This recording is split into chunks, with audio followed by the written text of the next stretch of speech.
Well, we're in the book of Job, and happy Monday morning to you. I hope you've been praying for the Ukraine and for God to just intervene on their behalf, to throw up obstacles that the Russians never thought they would meet, that would be supernaturally put before them, and give the Ukrainians wisdom in their battle plans and all of their defenses.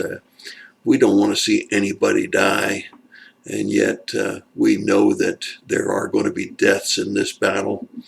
And we want to see Ukrainians remain free, particularly the Christian Ukrainians, be protected during this time. And we pray that we have all of the accurate information that Ukrainians should come out ahead on this whole battle. But I just hope that you're praying that God would show himself with all of the prayers that have been issued up from many countries, including Ukraine. We pray that those prayers would be answered and that Ukrainians would be victorious in the outcome of everything that's going on here. This is really quite an interesting chapter. Chapter 28 of Job is one of a number of chapters that go together.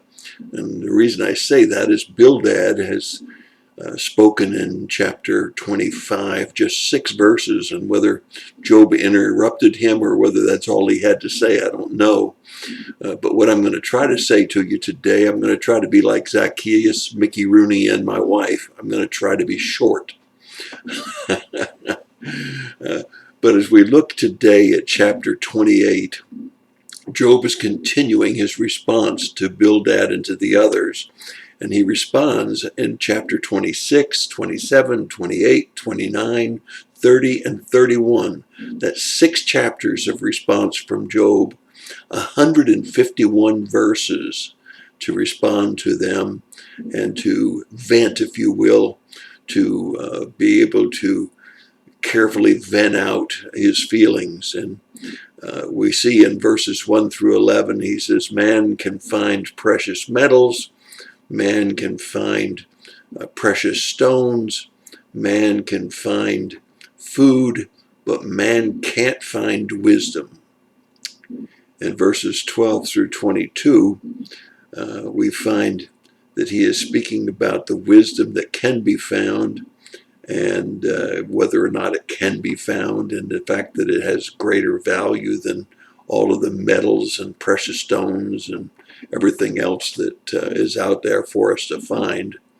He completes verse 23 by saying, but God knows. God knows. And finally in verse 28 he says, behold, the fear of the Lord, that is wisdom. Well, how do we apply chapter 28 to our lives? We're going to take 29 and 30 tomorrow together. But how do you apply chapter 28 to your life today? Well, the first thing that I would say to you that is venting is good sometimes. Sometimes we just need to get that feeling and that emotion out of our mouths and out of our hearts and out of our heads. But the second one that I want you to see immediately behind venting is okay. Be careful who you vent to. Let me say that again. Venting is okay, but be very careful who you vent to. Number 3, we need to be sure that we know that men can discover wisdom. Men can discover wisdom. And that wisdom is found in one book. It's called the Bible. It's incredible the amount of wisdom that is in the Bible. I was looking back over my notes in a class that I led at First Baptist Landrum of looking at men in the Bible and the lessons we could learn from the men in the Bible. And it's incredible the amount of wisdom that can be found in one book.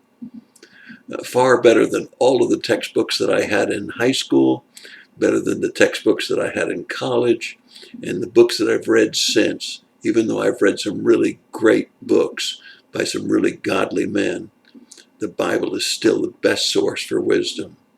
And then finally, the fear of the Lord is the beginning of wisdom. And we need to be sure that we understand that fear of the Lord is not cowering in a corner thinking he's going to hit us or strike us down. But fear of the Lord is a reverence for God, a respect for God. And the fear of the Lord is the beginning of wisdom. And that's my thought for the day. And I tried to be short. God bless you. Have a great day.